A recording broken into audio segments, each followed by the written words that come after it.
नमस्कार जय जगन्नाथ। आज है पवित्र बाहुड़ा यात्रा। तो बाहुड़ा यात्रा उपलक्षे मु बनी चाउलर खीरी। चलतु बनइबा। मुझे नहीं जाइए किसमिश किसी काजू आ अलैच। यहाँ है बासमती राइस हाफ बाउल।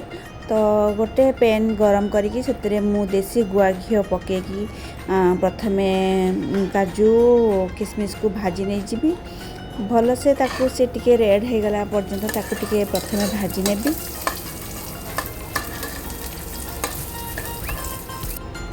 देखो तो केते सुंदर भाव में मोर भाजी नहीं गला मु काढ़ी नेली।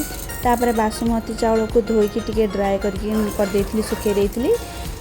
तापर ताकू रेड हवा पर्यंत से देसी गुआ घी पकईकी पुणी भाजी नेबी भल भाव में। आंच को ये टाइम रे मीडियम रखिए। आउ धीरे धीरे धीरे धीरे चाउल टिके रेड हवा पर्यंत भाजी। ये देखो मो चाउल टिके टिके रेड होती आउ टिके भल भाव में ताको रेड करवा। तो आउ 5 मिनट मुझे भाजी एमती भाव में 5 ରୁ 10 मिनट आप भाजिले चाउलटी रेड हो आसो। देखो तो ये मो चाउल के परफेक्ट कलर आ जाइए। बेसी लाली पकेबानी यही टाइप रे थी चाउल।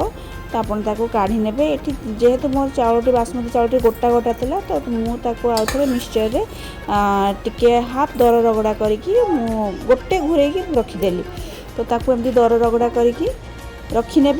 तेबे चलतु आउ थे से पैन ले आउ 2 चामच गुआ घी दे खीरीर टिके कलर आने आपड़ टे ताधीरे चीनी पकेबे।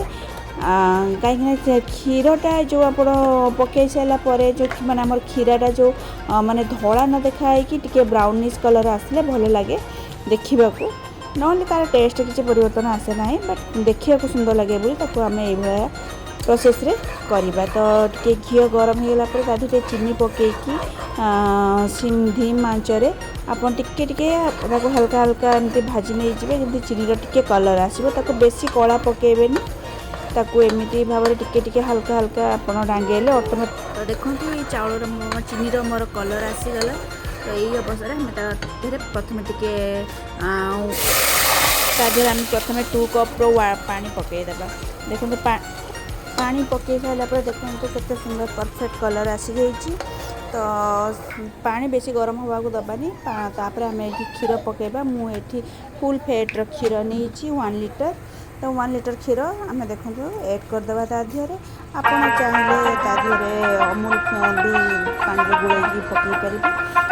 या क्षीरटा टे फुटी आसला अमूल गोलैकी पकई देखो क्षीरटा फुटी मिक्सचर